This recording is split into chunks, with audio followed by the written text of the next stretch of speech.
Welcome to today's seminar, Working in Complexity, a Case for Upside-Down Thinking. With us today are two of our wonderful Tamarack thought leaders, Mark Holmgren and Elaine Greeley, and I'm just going to read through their bios here. So Mark lives in Edmonton, where he works as the CEO of the Bissell Centre, which is a human service organization located in Edmonton's inner city. In addition to working at Bissell Centre, Mark consults to a limited clientele of nonprofit organizations specializing in organizational change, strategic communications, and generative governance. In addition to providing a variety of strategy services, Mark has delivered major organizational and programmatic evaluations, donor analysis, strategic communications, gap analyses, and project developer manager of numerous major social housing ventures. Mark is one of our Tamarack thought leaders, and he's a regular blogger on tamarackcci.ca and a workshop contributor at our learning events. And also on the line we have today is Elaine Greeley. Elaine is a self-described possibility aficionado, big picture thinker, collaborative team player, unabashed optimist, and lover of natural history. By day, Elaine works as a facilitator with a group of career practitioners and community agencies in a partnership called the Community Career and Employment Partnership Project in St. John's, Newfoundland. She came to this work from the cultural sector and infuses creativity into her facilitation work. She is a talented graphic artist and a Tamarack thought leader who is very present at our events. And if you've ever been to one of our 5-day annuals, Elaine is usually there doing beautiful artwork. So with that, I'll turn it over to our speakers to get the presentation started. Hi there. Hi, Mark. So we met a couple of years ago at the Tamarack Collaborating Institute, and you and I have had many incredibly animated conversations about social change and creativity. But before we go any further, tell me, what is up with the weird-looking goose? Well, before I answer your question, Elaine, I just want to explain to all the participants, I'm coming out of a bad case of laryngitis, so if I sound kind of weird or sound like I'm trying to sound sultry or something, that's not the case. I'm just struggling to speak. I love this picture of the goose. This is a goose landing upside down, and what it's called is whiffling. So when a goose is faced with landing in tumultuous winds, it can turn itself upside down, which helps it stabilize itself and then eventually turn around again and land. And I love the metaphor, and I'm not necessarily suggesting that the goose thinks about this upside down, but imagine if it did. And imagine if a goose could think, and as it's facing landing and struggling, imagine if it said to itself, that's not how you fly. I only can fly this way. I can't fly upside down. This is the only way I can land. And this is the only way you could fly. And the goose would have some difficulty in landing. So I know you've been thinking about this for a long time, and I'm really curious, can you tell me what you think the connections are between this kind of thinking to impact and social change? Sure, it'll take me a bit of time to get there, but I really like these two quotes. The mind is everything. What you think you become. And the other one from a poet, we are addicted to our thoughts. We cannot change anything if we cannot change our thinking.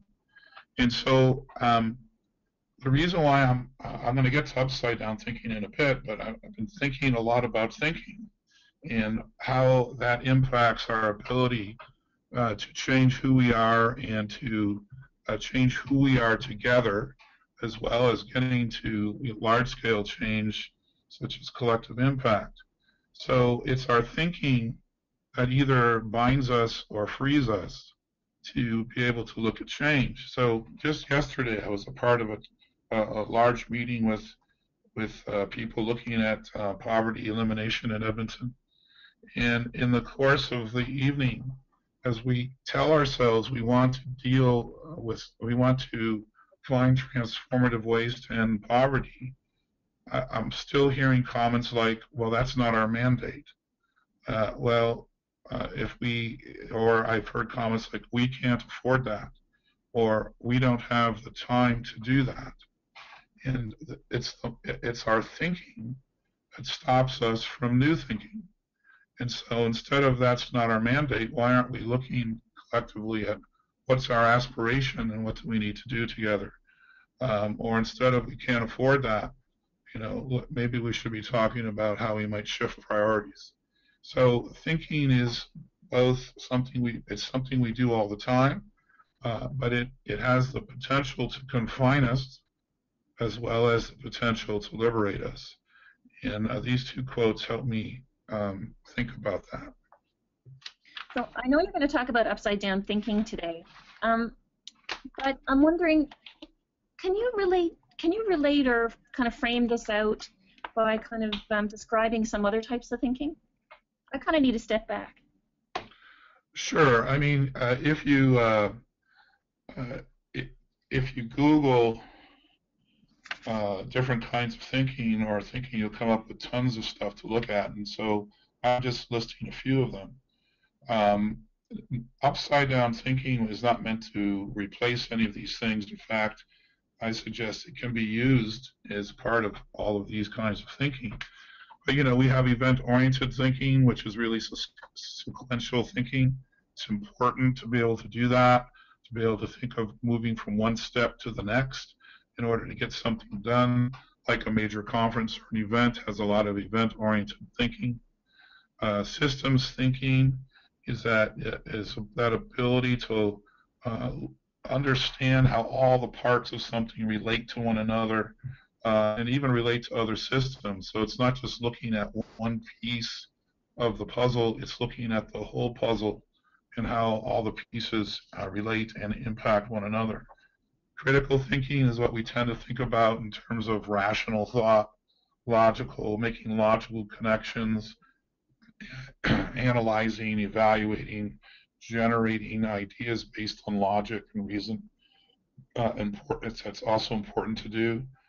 Lateral thinking's sometimes for me hard to even to explain, but more creative. It's provocative thinking, and it's about looking for ways of adding new value to the challenge that we're facing, or even offering a radical proposition that helps us think. So, for example,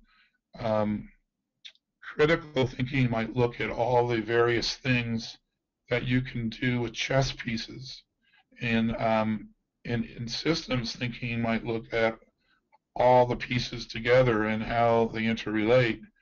Lateral thinking might go further and just throw away the chessboard and start thinking about new ways of the pieces of interrelating. So it's just another way of looking at things. And then integrative thinking is about holding two or more opposing ideas in your mind as opposed to pitting them against one another. So instead of having to make choices all the time, it's about looking at things that seem to contradict, that seem to not fit together, and then to work to make them, to pull from each of them what may help create a new model or a new approach. So there's just different ways. These are just some examples of what different kinds of thinking are. But basically, thinking is what we do to figure things out. So how to understand things, solve problems, make change, and especially with respect to crafting on an ongoing basis our identity and our fit into existence.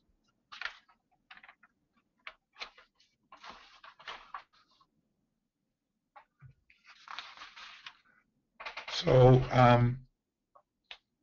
my consulting career has been predominantly based with or dealing with organizational development and change. And so all of you who may be in an organization know how often how often and how much energy we spend on our mission, our vision, on looking and changing business process, talking about quality improvement or service design, dealing with policies, organizing our approach to services into manuals, and so forth. I won't go through all this, but we spend tons and tons of time and energy on these kinds of elements of organizational um, design and dynamics. And so, the question I have is kind of a rhetorical question because I'll answer it for you. But what do all of these things have in common is people, and how none of this stuff will happen without people. But focusing on a service design or a new policy or a new way of budgeting is not the same as focusing on what do people have to do, how do people have to change in order to achieve the adjustments or the adaptation that the organization needs to adapt and move into the future. So it's not what I'm saying is we spend most of our time on these functions of our organizations, but far less time on the human element and dynamics that go into making these things happen. So, Mark, are you saying then that the way we're kind of working in our organizations is wrong? I mean, is the core of upside down thinking around that? Like, am I on the wrong track in what you're saying here? No, I'm not saying it's wrong. I'm saying it's incomplete. So if we step back for a minute and say, in the context of collective impact, what are we trying to do? And so I think what we're trying to do is create demonstrable, transformational change in our communities. That's, I think, what we mean by large-scale change. And I think there's kind of three dimensions to make that happen. And those dimensions are not about creating the right purpose statement, the right structure, the right policies, the right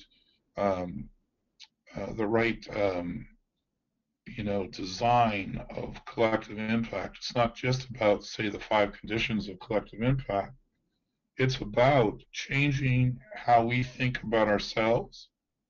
So I'll start there. So on the left, what makes us up is our experience, our knowledge, our beliefs, our biases, our values, our emotions, our relationships, all these things, our history, and all these things kind of point to who we are, what our identity is.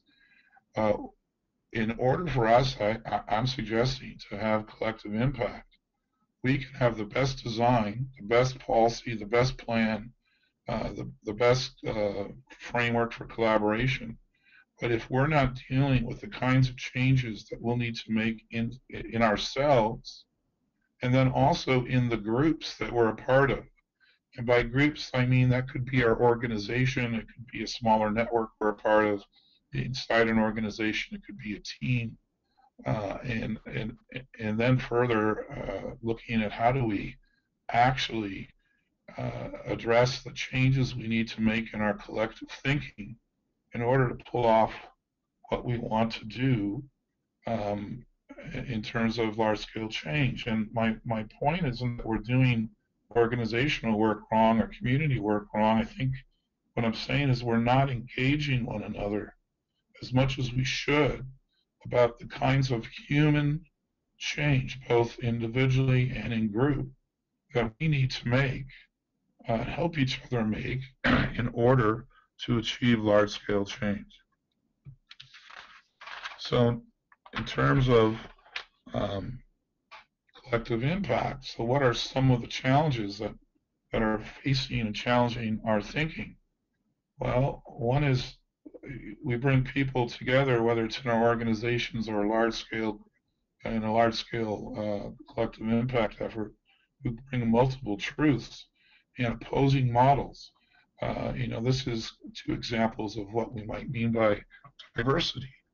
And so that's one of the challenges: is how do you turn those things into, for example, a common agenda? And our tendency often is to try to pick which opposing model works better than the other. And so one example is the constant and historical debate between, say, a classic business model, which is fundamentally driven by profit, for at least first and foremost, and a classic civil society model, which basically is putting civic goals over profitability. Well, in an integrative thinking model, we would hold both of those ideas in our mind and figure out how we can converge them in order to create an approach where both profit and civic goals can contribute to one another. And our tendency in our society and in our organizations is to actually try to decide between models as opposed to trying to merge them together. Another challenge we have with any new way of thinking, and I think collective impact is not necessarily a brand new way of thinking, but it's a new way of looking at how we do things. One of our challenges and one of my fears is that we just paint everything with a new color and start calling things collective impact without really doing it. And we've seen that happen with collaboration, or virtually anything now we would call collaboration or a partnership. And so the words become weak and not very helpful as we paint as we paint all of our relationships as collaborative. One of our challenges is, instead of, can we go back to the slide, please? One of our challenges is around inviting and redefining self-interest. We cannot leave it at the door. In fact, that's why we want diverse people in the room. That's where we'll also see different models and different approaches. So I'm not going to go through all these challenges, but what I'm suggesting is it's our ability to think and think together that will help us address these challenges and help us get out of some of the ruts that we have that sometimes make us what I'm calling a victim of comfort, a victim of being okay with the status quo. Mark, I've seen lots of opportunities when self-interest and the partners around the table kind of shifts midway, which is always interesting, hey? Yeah.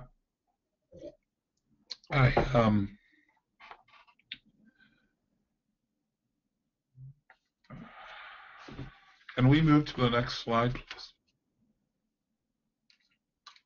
So I'm going to suggest that the core challenge of collective impact, or one of them, or a fundamental challenge, is not how we achieve the 5 conditions. It's not about common agenda and shared measurements and backbone organizations.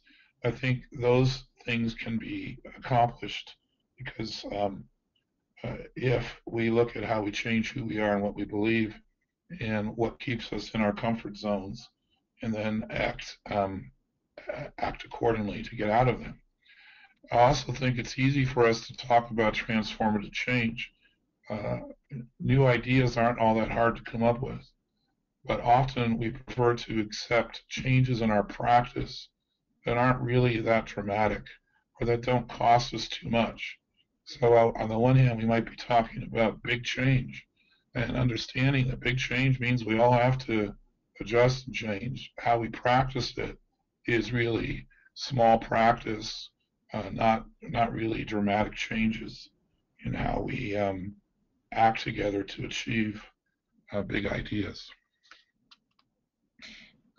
It sounds like, as I'm listening to you, I'm really making a lot of connections between what you're saying and kind of my understanding of innovation, not just change, but like, larger innovation. Am I on the wrong track? Oh, I mean, innovation is part of it, and so I mean, we use that word. So what is it? So innovation is more. It's more than improving something. I mean, improving something is improvement. Innovation is about doing something differently and obviously better. It's about breaking old patterns or expanding or invoking new benefits through new ways of thinking and new ways of acting. And we all want it. I think we hold innovation up as an aspiration, but we often stop ourselves from doing it. And the Einstein quote here is, "I never made one of my discoveries through the process of rational thinking." Uh, uh, I find that an inspiring quote for me. But often, what we do with our attempts to to achieve innovation is the way we stop ourselves is we apply status quo thinking to the process of innovation. So we'll say to ourselves, or our value, for example, of outcomes is so strong and so ingrained and so much a part of our process in terms of logic models and so forth, that it, in a sense, deters us from looking at truly innovative ways of doing things because more often than not, something that's innovative has no real proof. It has no best practice or evidence-based practice and may or may not achieve the outcomes in the way that you currently think that outcomes should be achieved. So uh, the title of this slide is Disruptive Thinking. And I think that we need to understand that we're not going to get to the quality of thought just by trying to be logical and rational and by limiting our thinking to our current way of thinking. So I know that sounds contradictory, but in a sense, we need to use our ability to think and think together to move beyond where thinking has brought us today. So I'm going to talk about I'm going to get to upside down thinking, but I'm going to mention wicked questions, and I think many of you have already are aware of this method of provocative inquiry. That's what I call it. And I bring wicked questions into the mix because to me they're a kind of a cousin or a sister to upside down thinking. So when we ask wicked questions, we're trying to be provocative. We know questions are posed in a way where the answers are not obvious. They're not yes or no questions. They tend to include contradictory assumptions, and the whole purpose is to instill some new thinking and hopefully open up some new options. So let's look at least one example.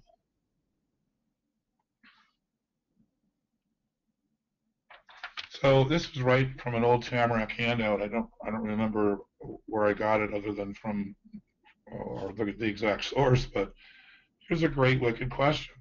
Is how can we commit ourselves to being accountable for achieving specific measurable outcomes while staying open to the possibility that we may be measuring the wrong outcomes?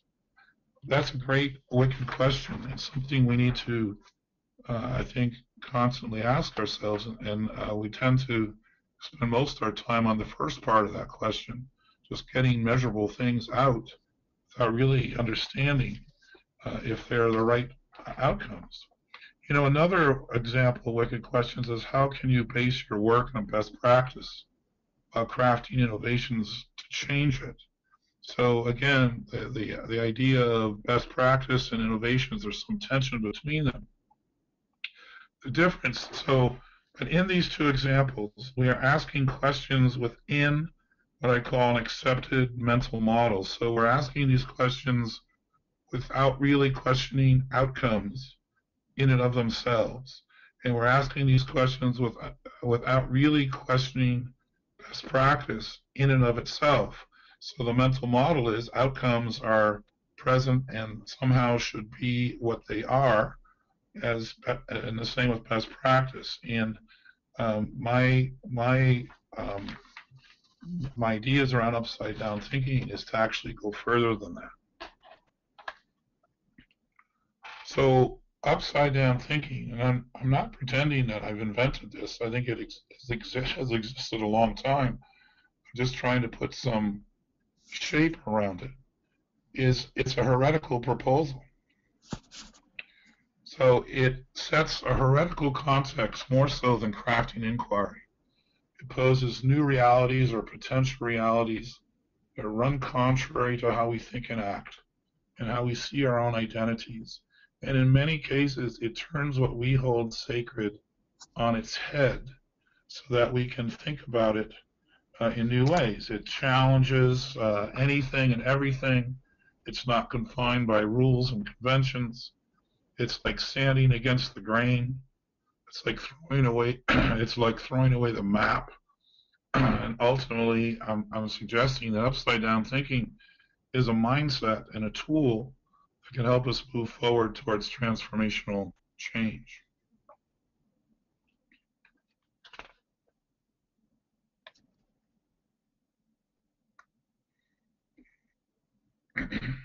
So,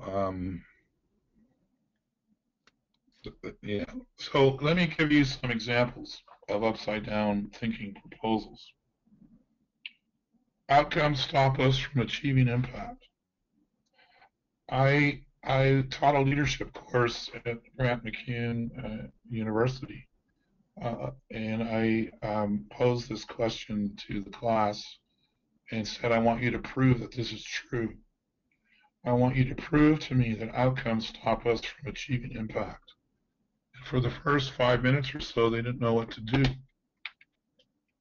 because no one really had ever posed that question to them. This is an example of us not having, this is not a question, this is not a debate, it's not about offering both sides of the coin, so to speak. It's sitting together in a group or even on your own and coming up with the proposition or the proposal that says outcomes stop us from achieving impact. And here's why. Here's why that happens. Yeah, not long ago, I was talking to a gentleman in our community who called me a poverty pimp. He wasn't very happy with my organization or with me. And I brought that back to my lead team. And we talked about that a little bit. But one of the questions that we need to ask ourselves, and one of the is about how do we perpetuate poverty. So I would say that's a proposal. Like let's identify how we perpetuate poverty. Let's agree with that person, even though I don't like being called that. That somehow we're part of the problem. We all know that people are telling us that there's too many nonprofits, too much duplication of services, and upside down thinking would turn that on its head and say let's prove that we need more duplication of services. Let's prove that partnerships destroy collaboration. Let's prove that volunteer programs destroy citizenship. Let's prove that agendas are why meetings are a waste of time. Or let's prove why collective impact might polarize communities. The purpose of the upside down approach to this isn't necessarily to prove these things correct and or to be seen as a negative way of thinking. It's about getting at the dynamics of the flip side of things that we don't talk about. And we don't talk about how what can go wrong in partnerships. We don't talk about how outcomes get in our way. And if we spend time together actually proving that these things happen, we will identify things that will help us make adjustments and changes to how we work together and how we see outcomes and how we might adjust the models that we're working with. Yeah, a small example before we go further is once in a while, I have agendaless meetings with my various teams. And with one team, the first time we did it, they were like totally confused. They didn't understand how we could have a meeting without an agenda. And I said, well, I just want to meet and talk about what's on our minds. I find agendas sometimes confine us and limit what's going on presently in our minds. So it took them a little while to get to that point where they were comfortable just coming and meeting with the CEO and having a conversation. But basically, I went through a process in my own mind why agendas often are a waste of time and how they work against us, and tried to put that to work in adding to my mix of how I work with my team times when we don't have agendas. We just meet and we talk, and we talk about what's on our minds at that particular time.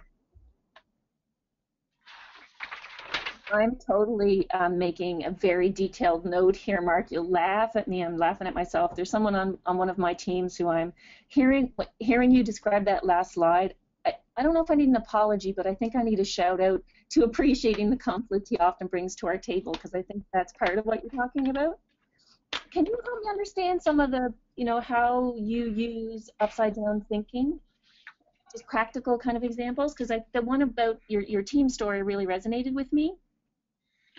Sure. So I'm going to tell you a little story. And this is from actually many years ago, and this is a picture of an organization called Operation Friendship. And I was the executive director there, let's just say many moons ago. And we built this multi-purpose center. And if the highest roof line in this picture in the back is part of a rooming house, which wraps around the building in the center, which is the community center. And that rooming house was built, to house 40 hard-to-house seniors. These would be street people, these would be alcoholics, these would be folks with serious mental health problems. And we purposely designed a building and a complex that would help accommodate 40 hard-to-house seniors.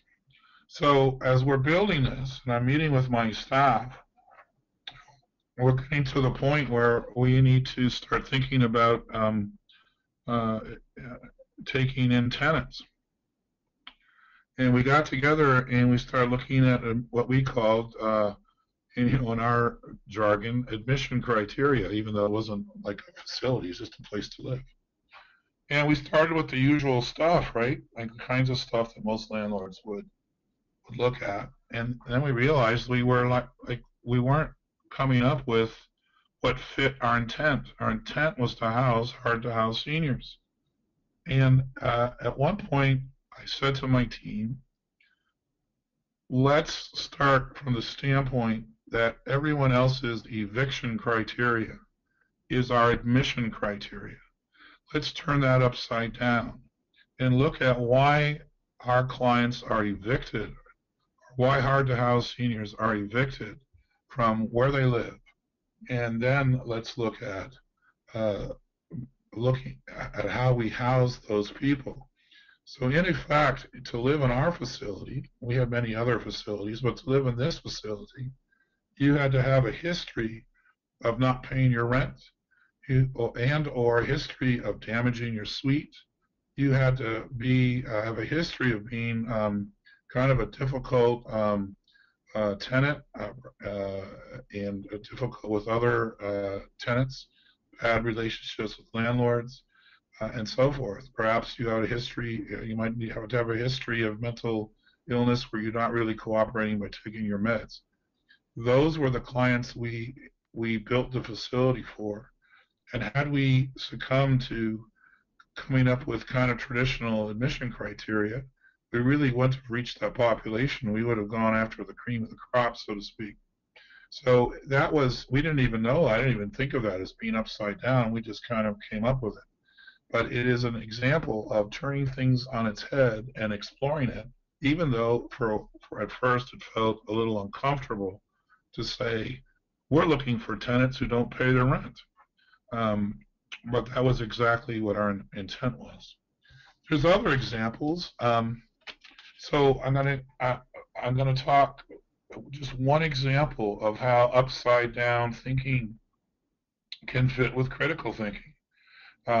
So critical thinking might attempt to identify, analyze, and understand problems so that we can craft well-reasoned solutions that fix or solve the problem. Like critical thinking is pretty good at doing that. An upside-down version of this might be to attempt to relabel the solutions we've come up with as problems and then seek out ways to solve them. So it's, in a sense, a way of digging even deeper and finding a way to challenge what we think are solutions by changing the lens through which we look at them and say, you know, let's propose that these solutions are actually problems, and now look at how we can further develop solutions to address them. Quickly, a couple other examples that I'll go through on the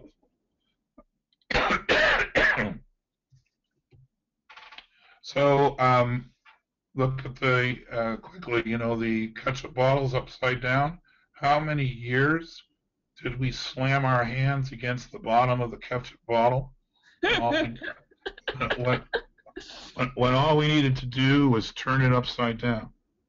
On the lower left, these are upside down gardens. So it's a way of saving, extending what we can do in our backyard. This upside down approach to growing, I think those are, I don't know what those are, helps keep plants free of slugs. And you can see that you can grow quite a bit out of a bucket. At the Go Faster sign is, we all think that road safety, safety on the highway or on the roads are related to going slower. And in some tests in the U.S., where they explored whether they should lower a speed limit in a neighborhood or increase it, they actually found when they increased it, there were fewer accidents because people were more diligent in how they drove. Now, I'm not saying that we should just keep, you know, go out and now raise all of our speed limits. I'm saying that was an upside down way of looking at how does speed limits actually relate to safety without just buying into safety means just going slower. Free writing, I don't know how familiar people are with free writing, but this is an upside down way of addressing writer's block.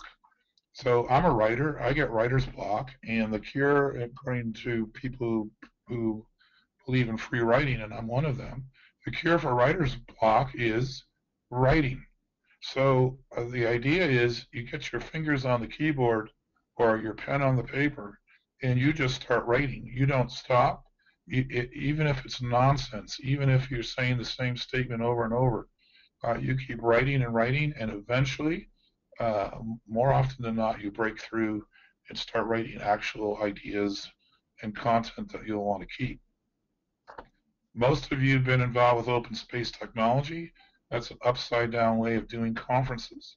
It's about bringing people together. You know, it's like whoever shows up are the right people.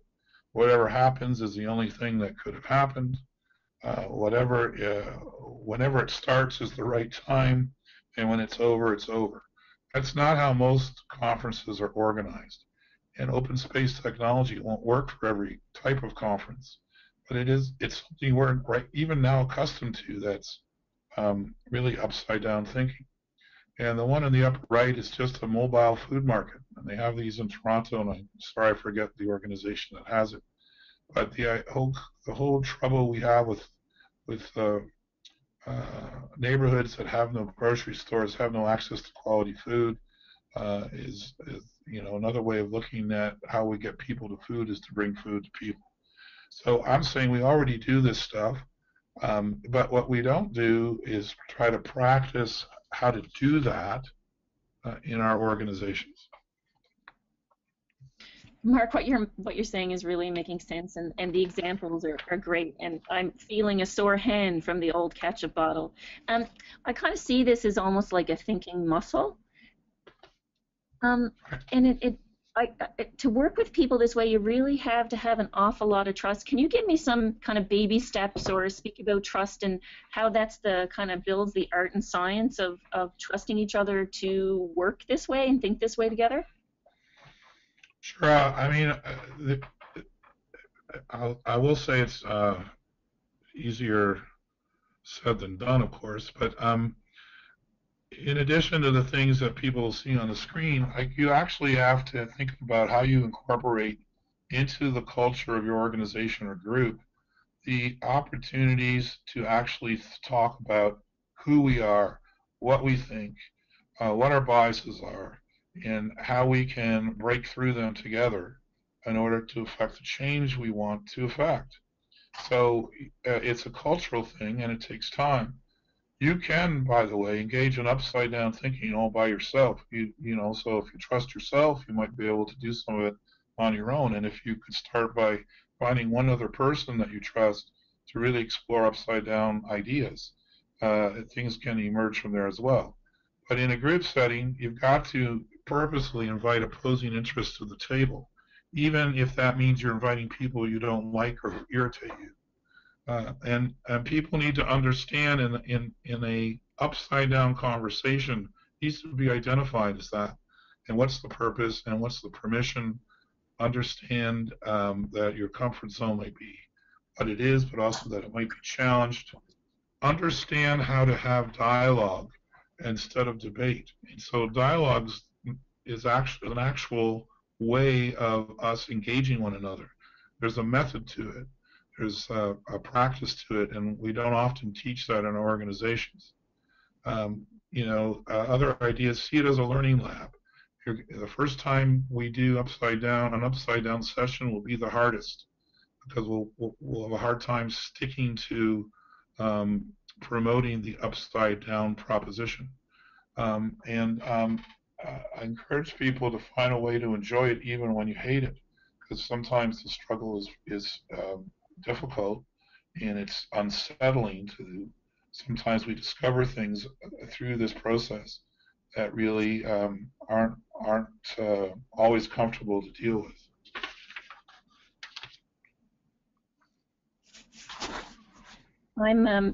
I'm really thinking about how so much of the work we do is helping change happen or evolution, and how we hold the concept of kind of evolving change in our minds at the same time as these notions of huge social change. I mean, it's arduous. It sounds really daunting. Mark, how do you I'm so wanting to know how you personally hold those polarities in your mind of evolution versus significant social change at the same time? Uh, I think they're I think they go hand in hand. So things evolve, things change happens whether we change or not. Environments change. Uh, whether it's the physical environment or government policies or whatever. And it's really being able to have our ability individually and collectively to mobilize our thinking in our minds to address environmental changes while we also become deliberate about how we approach our own future. So, in addition to what might happen to us in terms of evolution or environmentally, one of my favorite sayings, and I say this all the time with my staff, is we also create our own environment. And so we can, for example, create an environment where it's a woe is me, we don't have enough of this, we don't have enough money, we can't do that. Or we can create an entrepreneurial environment in our organization where we see an idea and our first question is, how can we do that? Let's do that. Let's make that happen. And what I'm suggesting is that's got to be more than a rally cry. We need to have the capacity, in terms of a quality and a diversity of thinking that goes into doing that. Wow. Okay, so in October, I've been practicing asking good questions. It's, you know, my new hobby. And in October, I asked Melody Barnes from the Aspen Institute a question. And I asked her how she builds integrity in the teams and the work that she's doing. And she really paused for a long time. And I thought, okay, this is going to be a good answer. And she said, I act on what I want to see. And Mark, I've been dying to ask you, what does that mean to you, act on what you want to see? How would that relate to upside down thinking and how you work in your community? Well, I like the quote, and I think it relates to if you want to act on what you want, if you're going to act on what you see or want to see, you're talking about a vision of the future and your stance in terms of how you approach it. And that stance and that the attitudes we bring to it need to be ways that propel us in that direction, not stop us from acting. But there's also a little variation of her quote that I think goes hand in hand with what she's saying. Is when it comes to our ability to think and think together, one of the ways to look at that question would be, how do you act on who you want to be? And it's not just what we see, but who we want to be as individuals, how we want to identify ourselves in the future, in our future picture of the work we'll be doing. So it's not. I love her question. I'm just adding a different perspective to that. Thank you. So I heard an awful lot, Mark, and I'm not sure what resonated with other people, but for me, what resonated was a real rigor and strength around standing up for uncomfortable conversations, and I think we could all sit with how that feels more and give that a little bit more attention, don't you think? Yeah, I do. I think one of my quests is in my organization, and I'm trying to encourage others, is we need to spend more time actually thinking and talking about how we think and how that impacts our capacity or our own resistance to the changes we need to make. Cool. We're going to move on to the question and answer portion of the call now. If you're calling in using a computer headset, we'd like to ask you to comment on what you've heard and raise your hand, and Kirsty will unmute your line and ask your question. Kirsty, over to you. Thanks, Lane, and thank you, Mark, for the wonderful presentation. I do have a couple questions here queued up in the questions box, and but just as Elaine mentioned, if you're mic'd today, joining by phone or computer headset, raise your hand and I will unmute your line just one at a time. But just to start off with a comment, we had one from Sandra earlier, and she said she loves the idea of not having an agenda and and agrees that sometimes people are frozen or unable to think because there isn't one. It's such a habit to have an agenda, and she's thinking that she'll start to create agendas with just a few items and then call a last point discussion, which then that's something that people can respond to. And she's thinking, you know, she could call it upside down thinking as an additional component to each agenda item. And Mark, I just wondered, what do you think about that? I think it's great. I think we need to figure out ways to mix up how we come together in our teams. And clearly there's times when we need detailed agendas.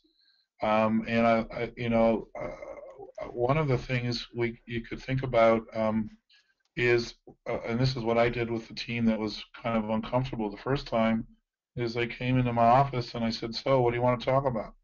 And they didn't know, they had a hard time, and so my point was, you guys, all of you live and breathe your work each and every day. You're doing great work, you have lots of ideas, and you think about what you're doing every day, and you were thinking about it before you came to this meeting. So let's just talk about it. And what we found is that what people do is they bring important things to the table that I never would have imagined in developing an agenda. So whether you start with a blank sheet, or do it like I did, or at least have an agenda that's totally wide open for people inputting into what they want to do together, I think we'll find some ideas and some dynamics emerging that we wouldn't otherwise.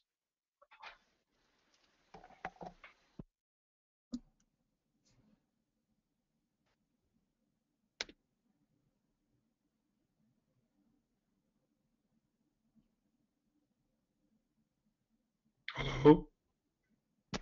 Hello. Sorry, I unmuted myself. I muted myself thinking I was unmuting myself there. Thanks, Mark. Chris Smith has a question, and Chris, I've actually just unmuted your line if you want to go ahead and ask your question out loud.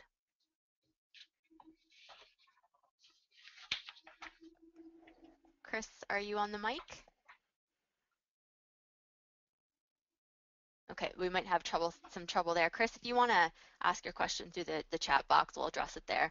But we do have a question from Virginia, and she asks, how can upside down thinking be employed in an environment that primarily depends on government funding, whereby the primary focus is more about the numbers or stats and less about sustained transformational impact, which may not be measurable in 3 to 6 months, for instance.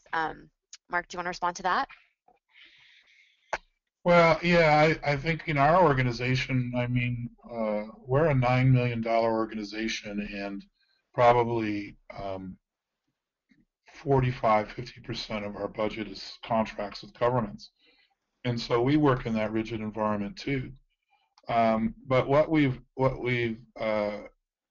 as much as possible, tried to explore what can we do to achieve our contractual obligations, but are not necessarily confined by our contracts. So we actually spent a lot of time analyzing our contracts to understand what we could and could not do. And then where we saw freedom and ability to impact the results that we're accomplishing, started to make changes that achieved better results and did not contravene the contract. So it's hard to answer the question in a generic way, because I know it's always contextual to the relationship with government. The other thing is, upside down thinking is not, or any kind, our ability to think, whether it's upside down thinking or integrative thinking, is not confined by the relationships we have with a funder. So inside our organizations, we should be able to engage in quality thinking and talk about how can we think better together about achieving our mandates, whether or not it's government funded, United Way funded, or money that we raise ourselves. So at Bissell Center, we raise either through fundraising or through social enterprise a third of our budget. And so, it's unencumbered money, but we still need to be good stewards of it with our donors and our customers. So we kind of face the same challenge, whatever the source of funding is.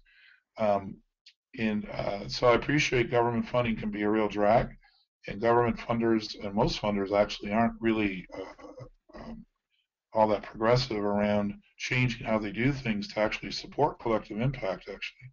But I don't think we should allow ourselves to be confined by who funds us.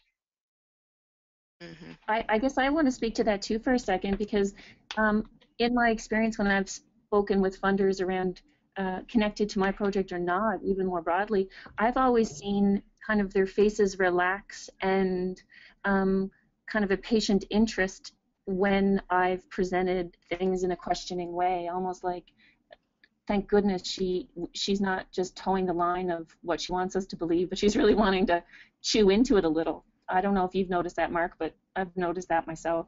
Yeah, I think actually I've found that the more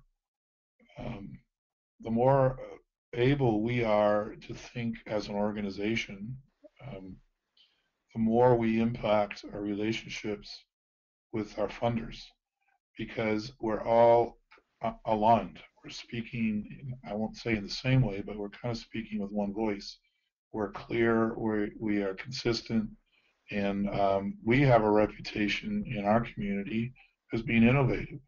And our funders, I think, see us that way and become more willing to engage us in some provocative thinking from time to time. Mm-hmm. We've got 4 minutes left until the hour is up. I think we have time for one more question. And Justin asks, maybe what are some tips that would help individuals asking these kinds of questions to get their provocations received seriously by under-resourced, stressed out community development orgs? What are some tips to give these questions attention? So I'm not quite sure I understand how it relates to community development orgs, but I, I, I guess for me, if you think about yourself as an individual, your ability to think starts with you, and you have to be receptive to what you will need to do to change and to adapt to actually the future you're creating. In a group setting, the provocations that we make inside our organization uh, have, clearly have my endorsement. Clearly, I initiate them and I participate them. I welcome them. There is no wrong upside down question in our organization. So some of it is about leadership. It's about culture, whether that leadership is the CEO or a team lead or just someone who has really good influence over others. Um, but I actually think that our ability to ask provocative questions or upside down or heretical propositions might help us deal with the fact that we're under resourced, stressed out, and unable to move from this kind of status quo where we kind of just feel stuck in the ruts that we're operating in. It relates again to my belief that we create our own environment. So I can't just operate as being a victim, and I'm not saying this is what Justin was saying, but we can't operate with thinking we're a victim of what other people are doing to us, because then we'll think that way and we won't change anything. Mm-hmm. Thank you, Mark. Well, we are almost out of time, and so I just want to say thank you first and foremost to everyone who joined us today, and to Mark and Elaine. Thank you both so much for sharing your expertise and taking the time to speak with our learning community today. Thanks for everyone's questions and comments. I know we didn't get to them all today, but we will be sending out a follow-up email that will include the PowerPoint slides and a recording of the webinar today. And some information on how to contact Elaine and Mark. In a few days, that should be in your inbox. And please let us know how we're doing by emailing tamarack@tamarackcommunity.ca. We love to hear from you. Let us know how the webinar was for you today. And as always, if you want to learn more, we encourage you to check out our face-to-face and online learning opportunities on tamarackcommunity.ca, our homepage. And thanks, everyone, and we hope you have a lovely rest of the day. Bye.